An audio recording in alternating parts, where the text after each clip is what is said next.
Triple engine की सरकार की खत्म हुई 20 साल पुरानी तकरार की। 21 साल पहले अगर आप देखें उत्तराखंड राज्य बना था यूपी से अलग होकर, लेकिन तब से अब तक दोनों राज्यों के बीच संपत्ति का बंटवारा पूरी तरीके से नहीं हो पाया था। कई प्रॉपर्टी को लेकर विवाद अटके रहे। अब इस बात पर बड़ी पहल हुई है। उत्तराखंड के मुख्यमंत्री पुष्कर सिंह धामी की लखनऊ यात्रा के बाद 2 दशक से ज्यादा पुराने कई विवाद का समाधान हो गया है। कैसे, देखिए इस रिपोर्ट को।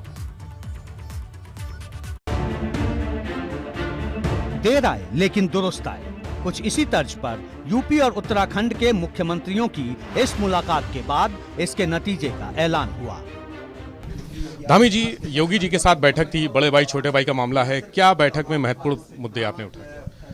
बैठक में सभी मुद्दों पर हमारी सहमति हो गई है और जितने भी प्रकरण लंबित थे सारे मामले निस्तारित हो गए हैं और जो बचे हुए हैं कुछ मामले वो अगले 15 दिनों में उनमें दोनों राज्यों की सरकारें ज्वाइंट सर्वे करेंगी, दोनों के विभाग ज्वाइंट सर्वे करेंगे। उसके आधार पर जैसे सिंचाई विभाग है, सिंचाई विभाग में 5700 हेक्टेयर भूमि है और 1700 मकान है। जितनी उत्तर प्रदेश को आवश्यकता होगी उत्तर प्रदेश को मिल जाएंगी और बाकी उत्तराखंड को हो जाएंगी। इस वक्त केंद्र के साथ ही यूपी और उत्तराखंड में भी भाजपा सरकार है, यानी सरकार ट्रिपल इंजन की है। बावजूद इसके सालों बाद अब दोनों राज्यों के बीच की प्रॉपर्टी के कई विवाद सुलझ पाए हैं।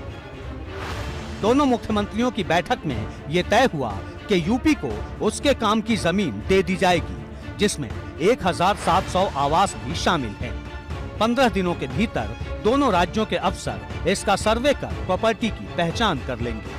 बनबसा और किच्छा बैराज का दोबारा निर्माण यूपी सरकार करवाएगी। उत्तराखंड परिवहन निगम को यूपी सरकार 205 करोड़ रुपए का भुगतान करेगी। आवास विभाग का बकाया दोनों राज्य मिलकर चुकाएंगे।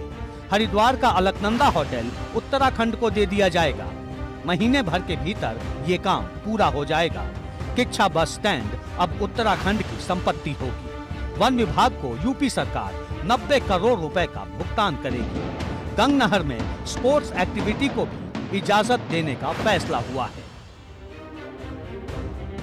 इसके साथ ही दोनों राज्यों के बीच 20,000 करोड़ रुपए की संपत्ति के बंटवारे के विवाद का कड़वा अध्याय भी खत्म हो गया है।